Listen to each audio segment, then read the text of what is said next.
नमस्कार दोस्तों, कैसे हैं आप सब। उम्मीद करता हूं बहुत अच्छे होंगे। स्वागत करता हूं आपका क्रेजी मिंटू ब्लॉग्स में। आज टॉपिक है हमारा P2P। क्या P2P से टैक्स बच सकता है? क्योंकि मैंने बहुत से वीडियो ऐसे देखे हैं जिसमें वो लोग ये कह रहे हैं कि P2P कीजिए और टैक्स बचाइए, टैक्स आपको नहीं देना। तो मुझे एक चीज़ नहीं समझ में आई कि टैक्स क्यों नहीं लगेगा। भाई टैक्स तो आपको लगेगा, मेरे हिसाब से तो लगेगा। अब वो किस तरीके से बताते हैं मुझे ये चीज़ समझ में नहीं आती बिल्कुल कि टैक्स क्यों नहीं लगेगा। पहले जो हो गया देखिए उसको भूल जाइए, वो सारी चीज़ें अब ख़त्म हो चुकी हैं। अब आप 1 जुलाई से एक नए सिस्टम में आ गए हैं और ये लोग शायद अभी भी उसी रूप में शायद गुमराह कर रहे हैं जो पहले होता था। देखिए पहले जो होना था वो हो चुका है। अब बात करते हैं कि क्यों लगेगा। देखिए आप टैक्स से केवल एक ही सूरत में बच सकते हैं और वो है कि आप इंडिया छोड़ दो।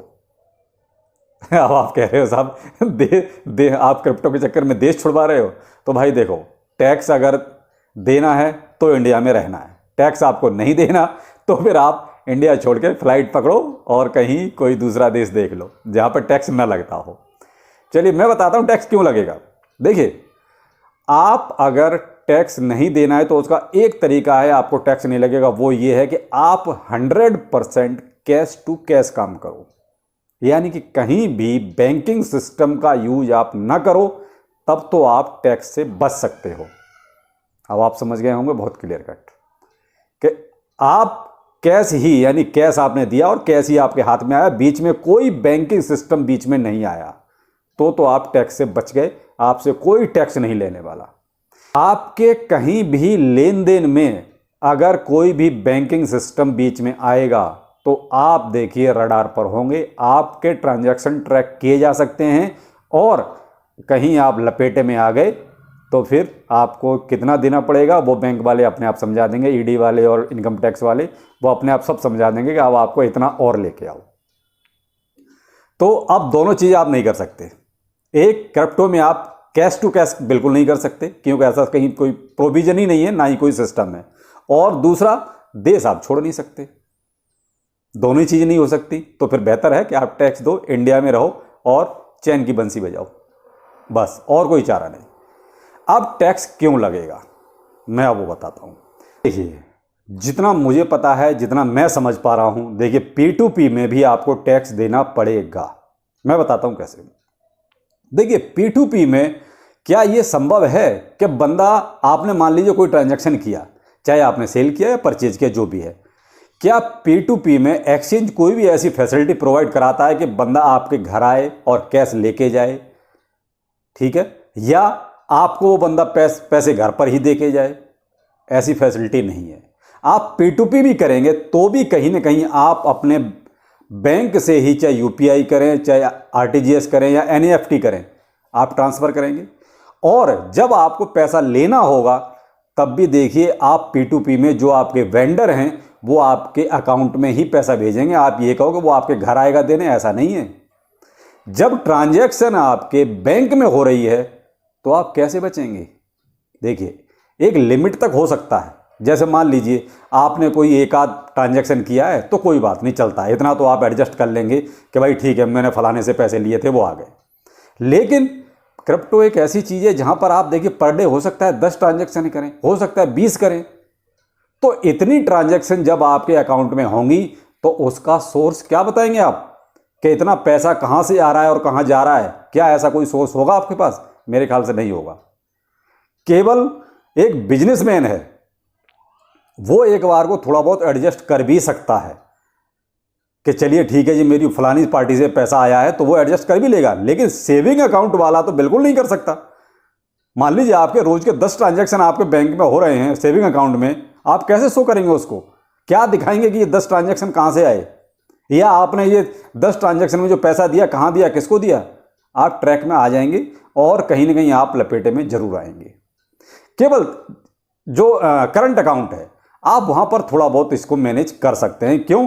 करंट अकाउंट में ऐसी जो है ट्रांजैक्शंस होती रहती हैं, तो वहां भी आप ये कहोगे अनाप शनाप कर लो, वो भी नहीं है, वो भी नहीं आप मैनेज कर पाओगे। वहां भी आपको देखिए सेल परचेज का रिकॉर्ड तो देना पड़ेगा। तो आप इतने फर्जी बिल भी किससे बनवाओगे भाई? करंट अकाउंट में ऐसा नहीं है कि आप जो ट्रांजैक्शन ले रहे हैं उसका कोई रिकॉर्ड नहीं देना होता। आप अपने सीए से अगर हो तो आप कंसल्ट कीजिए, वो आपको सारे बताएगा। आपको सेल परचेज के बिल देने पड़ेंगे, तो इतने फर्जी बिल भी आप कहां से लेके आओगे? तो आप ये कहो कि वहां भी नहीं, देखिए वहां एक लिमिट तक, मैंने कहा ना, एक करंट अकाउंट में एक लिमिट तक आप ये चला सकते हो कि ठीक है जी हमने इससे ले लिया है उसको दे दिया, वो एक अलग चीज़ है। लेकिन जब ट्रांजैक्शन ज़्यादा होंगे तो देखिए उसके लिए आपको सेल परचेज के बिल भी देने होते हैं, क्योंकि ऑलरेडी मैं एक बिजनेसमैन हूँ, तो मुझे जो है अपने सेल के भी बिल देने होते हैं और परचेज के भी बिल देने होते हैं, तब जाके वो सारा एडजस्टमेंट मेरा सीए बिठाता है। तो इतने सारे ट्रांजैक्शंस के आप कैसे और कहाँ से मैनेज करेंगे? भाई आपको ठीक है, आपने एक महीने में एडजस्ट चलो कर भी लिया, क्या हर महीने ऐसे बंदे आपके पास होंगे जो आपको फर्जी बिल बना के देंगे? क्यों? उनको भी आगे देना होता है। करंट अकाउंट में आजकल जीएसटी लगता है, एक चीज़ और ध्यान रखिएगा, तो वो भी सब ट्रैक में रहता है। दूसरा, आप जब सेल करेंगे आपको टीडीएस देना होगा, यानी 1% टीडीएस आपका कटेगा। वो टीडीएस क्यों लिया जा रहा है? आपकी ट्रांजैक्शंस को ट्रैक करने के लिए, यानी वो रिकॉर्ड तो आपका पहले ही सरकार के पास पहुंच गया कि इस बंदे ने इतनी सेल की है माल एक महीने में, तो सरकार आपसे नहीं पूछेगी आपने इतना माल सेल किया है वो कहां से कहां भेजा। अगर मान लीजिए उसमें से आधा आपने जो अपने बैंक अकाउंट में ट्रांसफर किया है, या आधा आपने चलिए कॉइन के बदले में कोई कॉइन ले लिया, तो वो तो चलो कोई बात नहीं, एक्सचेंज का एक्सचेंज में, लेकिन जो अकाउंट में आपने लिया उसका हिसाब तो आपको देना पड़ेगा ना सरकार को। तो जो लोग ये कहते हैं कि P2P करो और टैक्स बचाओ, तो वो मुझे लगता है कि टोटली गुमराह कर रहे हैं। मैंने आपसे एक कहा कि अगर आपको टैक्स बचाना है तो उसके दो ही तरीके, या तो आप 100% कैश में करें कि आपने घर से ही कैश दिया और अपने हाथ में कैश लिया, बीच में कोई ट्रांजैक्शन बैंक के थ्रू नहीं हुआ, चाहे वो यूपीआई है, आरटीजीएस है, एनईएफटी है या आईएमपीएस है, तो आप बच गए, आपने कोई टैक्स नहीं देना। और वो एक ही सूरत में हो सकता है, वो है हवाला। तो हवाला का अभी कोई ऑप्शन अपने क्रिप्टो में नहीं है। दूसरा, अगर आपको टैक्स देना है तो फिर वो देना है, वो मैंने आपको बता दिया। अगर आपने चवन्नी भी अगर उसमें लिया अपने अकाउंट में, तो देखिए आजकल सरकार ने टैक्स क्यों लगाए? इसी वजह से कि आपको ट्रांजैक्शन को ट्रैक करने के लिए। आप चाहे P2P करो या आप नॉर्मली जैसे ट्रांजैक्शन होते हैं वैसे करो, आपको टैक्स तो देना ही है। तो जो लोग ये कहते हैं कि P2P में आपको टैक्स नहीं देना, तो वो टोटली गुमराह करते हैं। आप देखिए 2-4 ट्रांजैक्शन, तो मैंने पहले ही कहा कि 2-4 ट्रांजैक्शन तो कोई मायने नहीं रखती, उनको आप कहीं ना कहीं शो कर लेंगे कि भाई ठीक है मैंने अपने दोस्त से लिए तो उसको दे दिया या उससे ले लिए, तो वो अलग बात है। लेकिन जब आप ट्रांजैक्शंस ज़्यादा करेंगे तो उनको कहीं ना कहीं आपको शो करना पड़ेगा, ट्रांजैक्शन का सोर्स बताना पड़ेगा, और वो आपके पास होगा नहीं तो देखिए आप फिर वो लपेटे में और ज़्यादा अच्छे आ जाएंगे। तो बेहतर है कि आप इस तरह की चीज़ों से थोड़ा सा बच कर रहें, क्योंकि कई बार आदमी जो है ना अपने सिर्फ वाहवाही के लिए ऐसी चीज़ें बता देता है, लेकिन मैं आपको एक बहुत ऑथेंटिकली चीज़ बता रहा हूँ कि आप नहीं बच सकते। मैंने कहा 2-4-5 ट्रांजैक्शन की कोई बात नहीं होती है, लेकिन आप जब 10 ट्रांजैक्शन करेंगे तो उसका सोर्स भी आपको बताना पड़ेगा। तो वो कहते हैं कि चैन की नींद सोना है तो बेहतर है कि आप टैक्स दो, चैन की नींद नहीं सोना तो फिर तो देखिए जैसे लोग करते हैं वैसे आप भी कीजिए, फिर रात रात भर जागिए, फिर सीए के चक्कर काटिए, हो सकता है थाना पुलिस भी हो जाए तो कोई बड़ी बात नहीं है। तो इसलिए कहता हूँ कि आप जो है ये जो कहते हैं कि मतलब ट्रांजैक्शन P2P से करो, तो भाई करो, वो ठीक है, वो तो कोई ऑप्शन नहीं होता, इस वजह से आदमी P2P से करता है। लेकिन जब P2P भी हमारे लपेटे में है भाई सरकार के, तो फिर आप उससे बच नहीं सकते। ये चीज़ बहुत गलत लोग बताते हैं कि साहब P2P करो और टैक्स नहीं देना पड़ेगा, तो मुझे नहीं समझता, वो समझ में आता कि वो कौन से लॉजिक से इस चीज़ को बताते हैं कि साहब टैक्स नहीं देना पड़ेगा। आप जो चीज़ मैंने आपको बताई है, क्या उसमें बताइए कोई भी चीज़ ऐसी लगती है कि आपको ऑथेंटिक नहीं होगी? भाई बैंक के ट्रांजैक्शन में तो आपको 100%, क्यों? अब आपका डबल वेरीफाई हो रहा है डाटा, क्यों? उधर टीडीएस जो आपका कट रहा है उससे आपका पहले ही रिकॉर्ड सरकार के पास पहुंच जाएगा कि इस बंदे ने इतनी ट्रांजैक्शन की है, इतना सेल किया है, इसमें इतने ट्रांजैक्शन का इसने क्या कहते हैं विड्रॉ बैंक में लिया है, और इतने ट्रांजैक्शन का इसने वहीं कॉइन टू कॉइन खरीदा है। तो फिर आप कहां बचे? तो ये है साहब घुमा फिरा के बेमतलब की चीज़ें बताने का तरीका।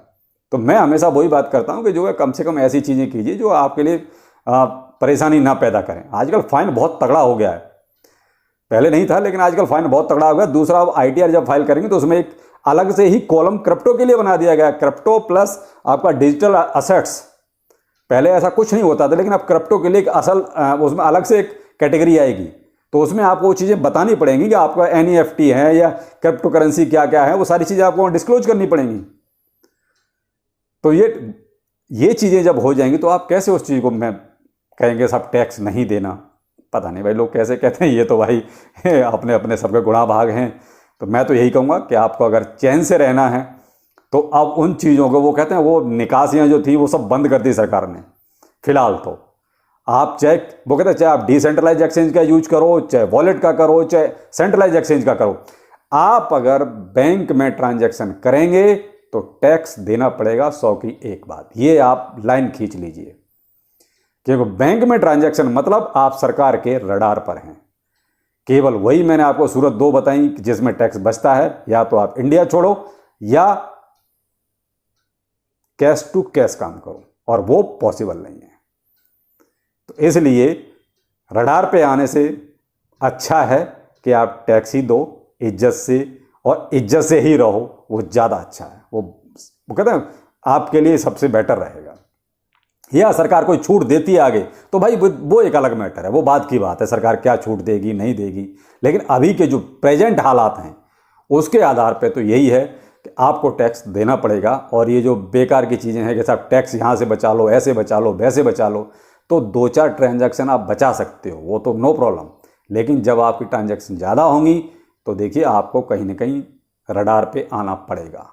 या फिर आप लॉन्ग टाइम के लिए भाई आप कोई ट्रांजैक्शन बैंक में ले ही नहीं रहे तो कोई प्रॉब्लम ही नहीं है, फिर तो आपका TDS जाएगा तो चला जाएगा। वो आप अपना साल में जब ITR फाइल करोगे तब अपना क्लेम कर लो, TDS तो वापस मिल जाएगा। लेकिन अगर आप ज़्यादा ट्रांजैक्शन कर रहे हैं बैंक के थ्रू, फिर तो आपको टैक्स देना पड़ेगा। इसलिए पहले से ही आप इस तरीके से मजबूत हो जाइए कि हमेशा टैक्स देना है, हम जो है बेकार की चीज़ों में नहीं पड़ेंगे। तो मुझे लगता है कि सर P2P का फंडा अब आपको शायद बहुत अच्छी तरह क्लियर हो गया होगा। और फिर भी अगर कोई डाउट है तो आप कमेंट कीजिए, मैं जवाब देता हूँ। तो चलिए फिर मिलते हैं किसी नेक्स्ट ब्लॉग में आपके द्वारा सुझाए गए किसी नए टॉपिक पर। नमस्कार।